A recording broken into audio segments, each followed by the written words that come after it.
Bonjour, avec vous Esma. Aujourd'hui, on se retrouve dans une nouvelle vidéo où je vais répondre à la question de comment je peux calculer mon salaire. Actuellement, il y a beaucoup de personnes qui ont réussi à trouver des contrats de travail ici en France.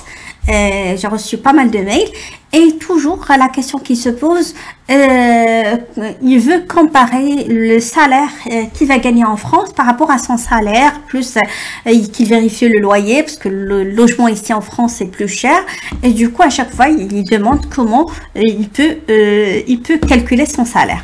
Déjà vous devez faire attention à deux choses. Est-ce que votre salaire annuel c'est sur 12 mois ou sur 13 mois, parce que ça se fait la différence. Et aussi vous pouvez juste demander la proposition de salaire auprès de l'employeur et par la suite vous allez avoir tous les éléments nécessaires, parce que ici il y a par exemple le site de salaire brut ou net.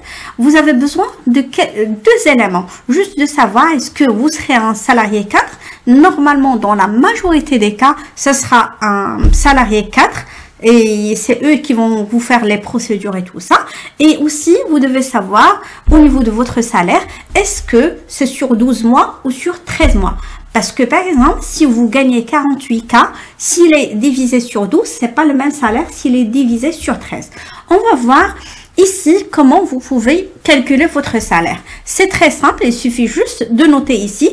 Par exemple, vous avez eu une proposition de salaire avec 48K. Du coup, ici, on va noter. D'accord? Et là, vous allez savoir, ici, on va mentionner. Il faut cocher ici salarié cadre parce que sinon il y aura la différence. Parce que si vous laissez salarié non cadre, vous aurez un salaire de plus, mais sachez que normalement on a des prélèvements de plus par rapport aux personnes qui sont non cadre. Et ça je pense que aussi c'est au niveau de la retraite et tout ça. C'est un système qui est très intéressant. Si vous avez un statut cadre, vous aurez, je pense, d'après ce qu'ils m'ont expliqué, qu'on aura des avantages au niveau de la retraite par rapport aux personnes qui ne sont pas cadres. Du coup, on va faire 15. Du coup, ici, 48K, vous allez gagner mensuellement 3000 nets. Ici, si vous avez signé sur 12 mois. Maintenant, on va vérifier avec le même salaire s'il est divisé sur 13 mois. Ici, vous allez sélectionner 13 mois. Faites attention parce que ici, il a gardé le salaire mensuel net et du coup, il a augmenté le salaire annuel brut. Ici, on va rajouter toujours 48 sur 13 000 sur 13 mois et du coup, maintenant, c'est 2700 et quelques. Normalement, si vous avez le droit de négocier, c'est mieux de négocier sur 12 mois, parce que sur 12 mois, c'est mieux. Parce que ici, c'est comme, ici, il vous inclut votre prime ou prime de participation, on sait pas. Je préfère que vous négociez votre salaire sur 12 mois, comme ça, au niveau de votre mensualité, vous allez gagner plus. Et aussi, à part ça, ça se peut que la société, il distribue à tout le monde des primes. Et du coup, vous allez gagner plus le prime qui est distribué à tout le monde.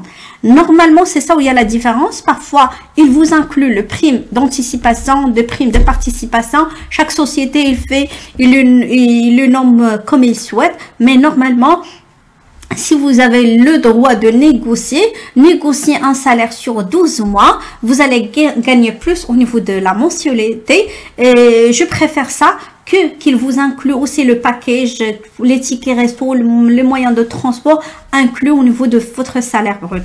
Je préfère qu'un salaire brut que juste votre mensualité et par la suite tout ce qui est extra qui soit à part votre salaire, tels que par exemple les tickets restaurants, les titres de transport, ou par exemple si vous dépassez 20 km au niveau de votre logement, ça se peut que vous négociez les frais kilométriques si vous avez une voiture. Sachant que pour les personnes qui viennent du Maroc, vous avez la possibilité de conduire avec votre permis une année, mais au-delà de cette année, vous devez déjà changer le permis.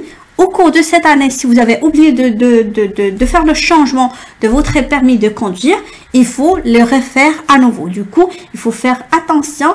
Une fois votre arrivée, il faut penser à demander le changement de votre permis de conduire pour utiliser votre permis de conduire au lieu de refaire à nouveau les séances de conduite. Et c'est aussi, c'est un petit peu cher ici en France par rapport à ce qu'on paye au Maroc.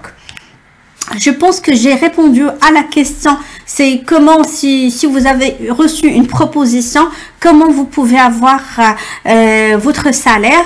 Et déjà, les choses où vous devez faire attention, c'est juste sur 12 mois ou sur 13 mois.